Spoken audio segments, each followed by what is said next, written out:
بسم اللہ الرحمن الرحیم۔ السلام علیکم۔ پیر ذوالفقار احمد نقشبندی صاحب کی تعلیم اسکول اور کالجوں میں ہوئی۔ انہوں نے کئی حصری کورس کیے۔ 1972 میں B S C electrical engineering کی ڈگری حاصل کر کے اس شعبے سے وابستہ ہو گئے۔ پہلے اپرینٹس الیکٹریکل انجینئر، پھر اسسٹنٹ الیکٹریکل انجینئر بنے، اس کے بعد چیف الیکٹریکل انجینئر بن گئے۔ جس زمانے میں وہ انجینئر بن رہے تھے اس زمانے میں جمناسٹک، فٹ بال، سوئمنگ کے کیپٹن اور چیمپئن بھی رہے۔ ان حالات میں تصور بھی نہیں کیا جا سکتا تھا کہ کوئی طالب علم دین کی طرف مائل بھی ہو سکتا ہے، مگر یہ معجزہ بھی ہوا۔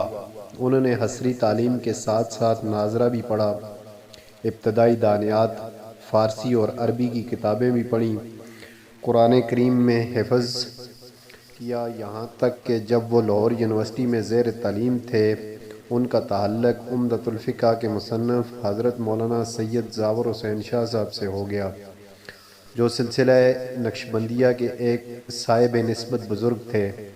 شیخ ذوالفقار احمد نقشبندی نے ان سے مکتوبات مجدد الفسانی سبقاً پڑھی۔ ان کی وفات کے بعد وہ حضرت مرشد عالم خواجہ غلام حبیب نقشبندی مجددی کے دامن سے وابستہ ہو گئے۔ یہ 1980 کی بات ہے۔ 1983 میں خلافت سے سرفراز کیے گئے۔ اس دوران انہوں نے جامعہ رحمانیہ جہانیہ منڈی اور جامعہ قاسم العلوم ملتان سے دورہ حدیث کی اعزازی ڈگری بھی حاصل کی۔ اپنے مرشد کی وفات کے بعد وہ پوری طرح دین کے کاموں میں لگ گئے۔ کئی سال امریکہ میں گزار کر اب مستقل طور پر جنگ میں مقیم ہیں۔ لڑکوں اور لڑکیوں کے متعدد دینی ادارے ان کی سرپرستی اور اہتمام میں چل رہے ہیں۔ 50 سے زائد ملکوں کے اصلاحی اور تبلیغی دورے بھی کر چکے ہیں۔ ہر وقت سرگرداں رہتے ہیں۔ دینی و عصری علوم کی جامعات حضرت والا کی امتیازی خصوصیت ہے۔ انگریزی زبان پر عبور حاصل ہے۔ انہیں دینی علوم کو حصری اسلوب میں اور مخاطب کی زبان میں پیش کرنے کا غیر معمولی طور پر ملکہ حاصل ہے۔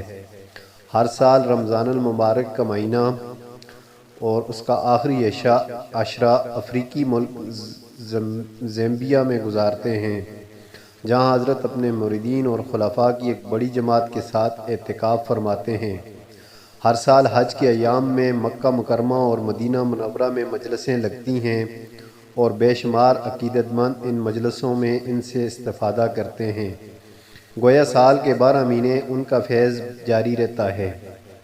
مولانا ذوالفقار احمد نقشبندی کو علماء دیوبند سے بڑی عقیدت ہے اور یہ عقیدت ان کی ہر تقریر اور تحریر سے جھلکتی ہے۔ آپ ان کی کوئی بھی تقریر سن لیں یا کوئی کتاب اٹھا کر دیکھ لیں، آپ کو علماء دیوبند کا ذکر ضرور ملے گا۔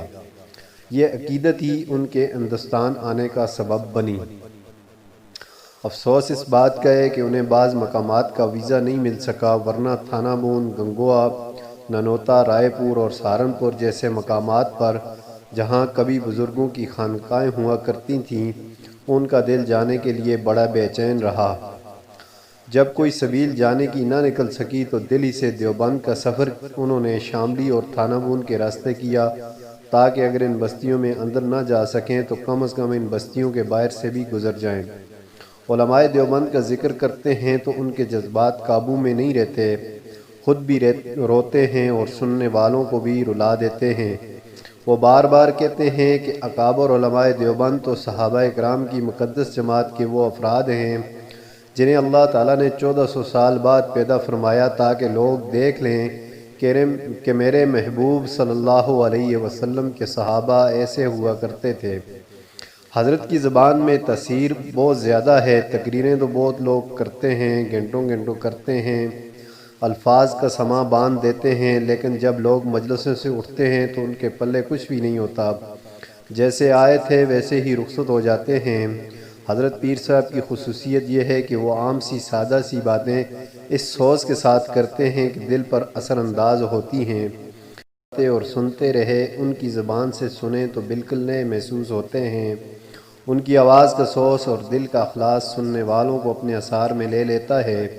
ایسا بہت کم ہوتا ہے کہ ہزاروں کا مجمع تقریر کے دوران بالکل ساکت و صامت ہو جائے اور ماحول پر ایسا سناٹا طاری ہو جائے کہ سوئی گرے تو اس کے گرنے کی آواز سنائی دے۔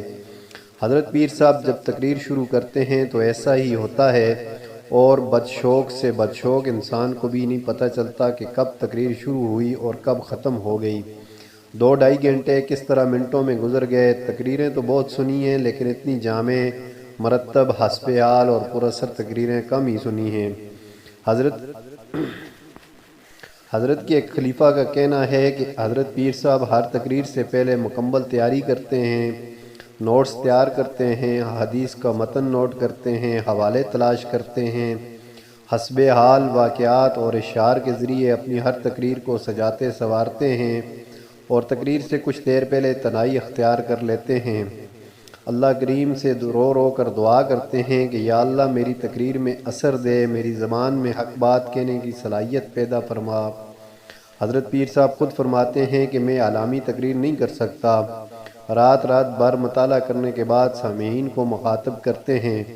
یہی وجہ ہے کہ ان کی تقریر موضوع کے دائرے میں رہتی ہے۔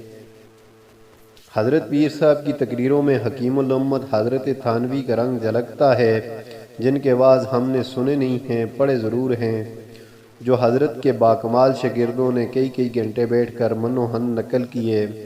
ماضی قریب میں حکیم الاسلام حضرت مولانا قاری محمد طیب صاحب رحمۃ اللہ علیہ کی تقریریں بھی سادگی، پرکاری، شگفتگی، اثر انگیزی اور برجستگی کے لحاظ سے بے نظیر تھیں۔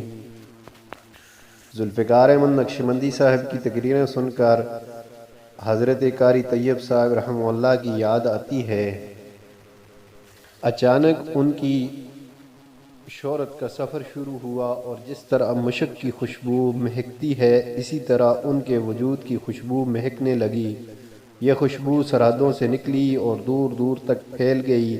آج شاید ہی کوئی جگہ ایسی ہو جہاں یہ خوشبو نہ پہنچ رہی ہو اور مشام جاں کو معطر نہ کر رہی ہو۔